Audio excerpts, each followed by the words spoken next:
Perhaps you find yourself this morning in the mood for a love story. After so many days of relentless, grim news from Baltimore, news from Kathmandu, news from Washington, bloody news of the slaughter of fellow Christians on an Egyptian beach, news of refugees drowned in the Mediterranean. Perhaps you find yourself here this morning in search of a love story, desperate for good news. I know I am.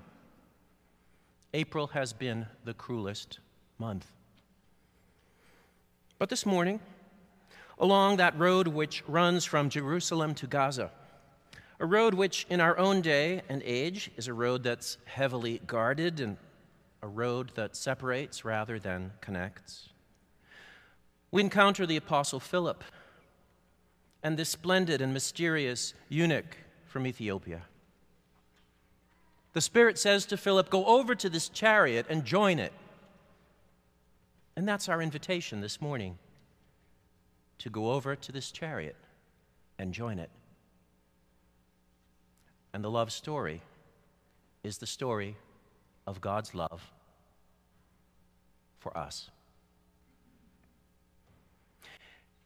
If we are traveling with Philip, what would we find on the Gaza Road? The evangelist Luke, who wrote the book of Acts as well as his own gospel, is by far the best storyteller of the four evangelists, but he doesn't quite give us all the detail we need to envision this scene. We are told that the eunuch is a trusted court official from Ethiopia on a pilgrimage to Jerusalem. We can safely assume that he is not driving his own chariot, but is with a considerable entourage of porters and drivers. He is, after all, in charge of the Ethiopian queen's treasury, sort of the Janet Yellen of his own time and place. More importantly, just as in Luke's story of the Good Samaritan and the wounded traveler, the story of Philip and the eunuch is the story of cultural boundaries being ignored and transgressed. Jews had nothing to do with Samaritans. An Ethiopian eunuch, despite his entourage, despite his splendor, is even more of an outsider in this time and place. He's of a different race. His sexual identity also marks him as an alien to be avoided. And to Philip, in view of this stranger, the Spirit says, "Go over to this chariot and join it." Now, what happens in and around this chariot is fascinating to me. It feels like healthy church. We have outreach ministry in Philip's very approach to the other, in their immediate rapport, and in their evident feeling of safety in each other's company. We have Bible study and Christian formation, Isaiah 53 in this instance. And finally, we have liturgy. They encounter some body of water. "What is to prevent me from being baptized?" says the eunuch.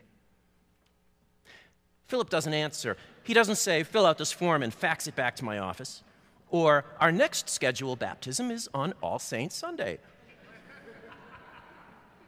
There is no examination of the candidate that Luke bothers to tell us about. The church isn't yet that complicated. They went down to the water, we are told. And Philip baptizes him. Then, bang, Philip gets whisked away to his next assignment, and the eunuch, we are told, goes on his way rejoicing. Rejoicing. I think we should be rejoicing this morning because there is such good news in this short story for us. And the good news, the Easter good news, goes something like this. "What is to prevent me from being baptized?" says the eunuch. The answer to him, to any one of us, is nothing. The good news of Jesus, the big new idea abroad in the world, that Philip is proclaiming is the value of every human person, of God's love for us that has nothing to do with our usefulness or even our personal virtue. Philip answers the eunuch's question by baptizing him on the spot, as if to say, I don't know you, but I do know that nothing can separate any one of us from the love of God. Nothing can separate any one of us from the love of God. That is the message of Easter, isn't it? That it's not about your usefulness, that it's not about what you have done or left undone. God loves you.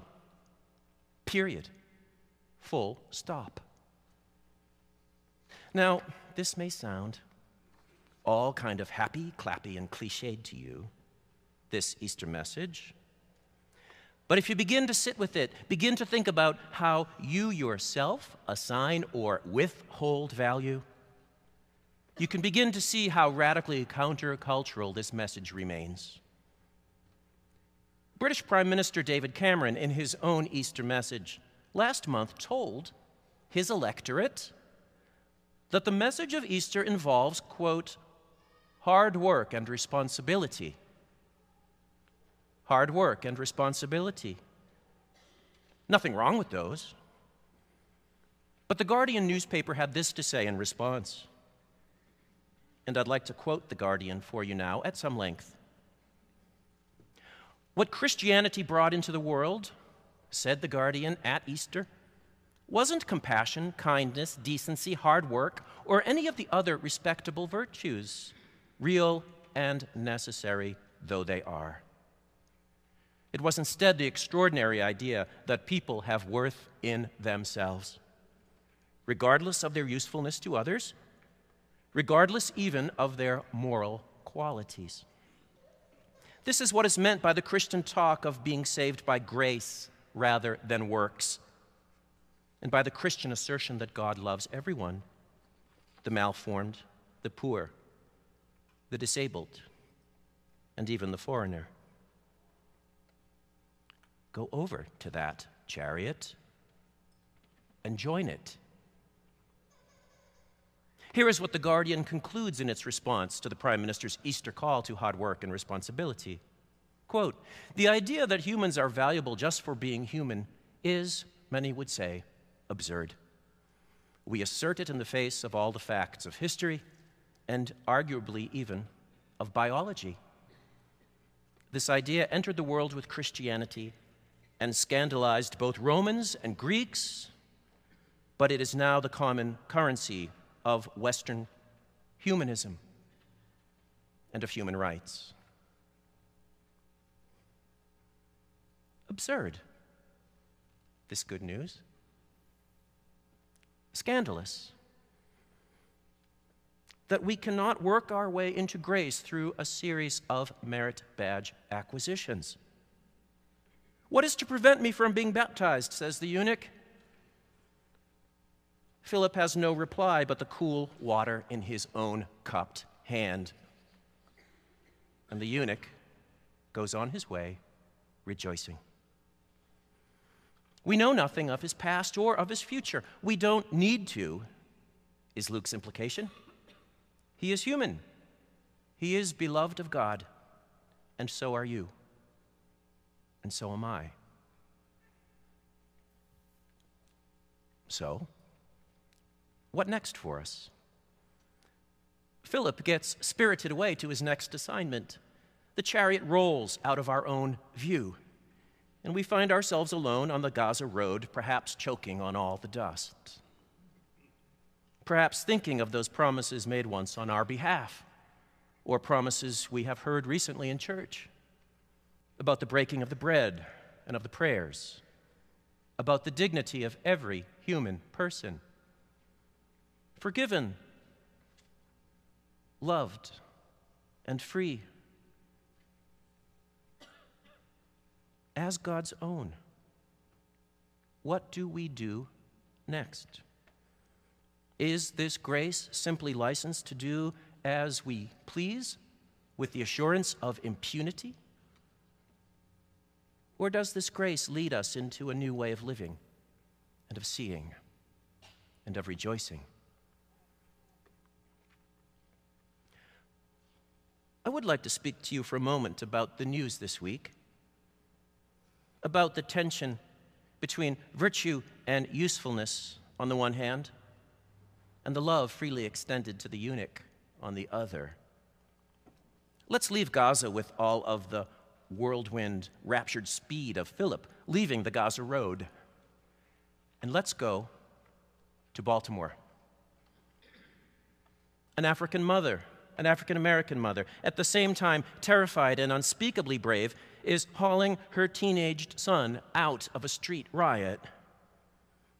Her name, and her name is important, is Toya Graham.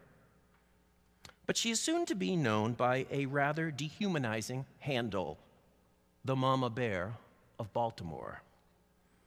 The images of Ms. Graham smacking her son will make her into a Facebook folk hero. Virtuous, useful. If only more mothers were like Toya Graham, conventional wisdom will tell us we would not have these riots. We would not have police violence against urban youth. Young black men would not be incarcerated or dead. Go over to this chariot and join it. How does our understanding of grace play into what is happening in our cities? While virtues of bravery and discipline are certainly necessary to our life together, how does our understanding of God's love call us to pray for Toya Graham and her son, and for Freddie Gray, and for indicted police, Baltimore police officers? Because they are each human and beloved by God. Because our own baptismal vows ask us to pray for the dignity of every human person. Stacy Patton, writing in the Washington Post this week, exploded the Mama Bear myth in this way and restored to me the humanity of Toya Graham, helped me understand her dignity in a new way, and how our culture at large denies it to her even as it lionizes her. Why is America celebrating the beating of a black child? Asks Patton. All of this happens against the backdrop of American hypocrisy, a culture that routinely cites Martin Luther King Jr.'s embrace of nonviolence, yet celebrates militarized police, corporal punishment, and the daily violence directed at black children. A culture that disempowers black parents and criminalizes them, blames them for everything from low graduation rates to poverty. Why is America celebrating the beating of a black child? She puts the question to us again. I don't hear these as fighting words. I hear these as challenging and loving words. They mean no disrespect to Toya Graham or to her parenting skills. They instead lament her terror, the terror felt by parents of children in our cities. How does your own baptism speak to you? That cross that sealed you once and for always, dabbled in fragrant oil on your forehead, a cross you still carry, even now. A cross you carry as you take in the news, in a week like the one just passed, as you lament, as you perhaps despair. I wonder if you can hear the voice of the Spirit as it called to Philip, "Go over to this chariot and join it." The Spirit's call to Philip is a call to each of us into human solidarity. We meet strangers sitting in their chariots every single day. We meet them in our daily life and work. We read about them in the newspaper or online.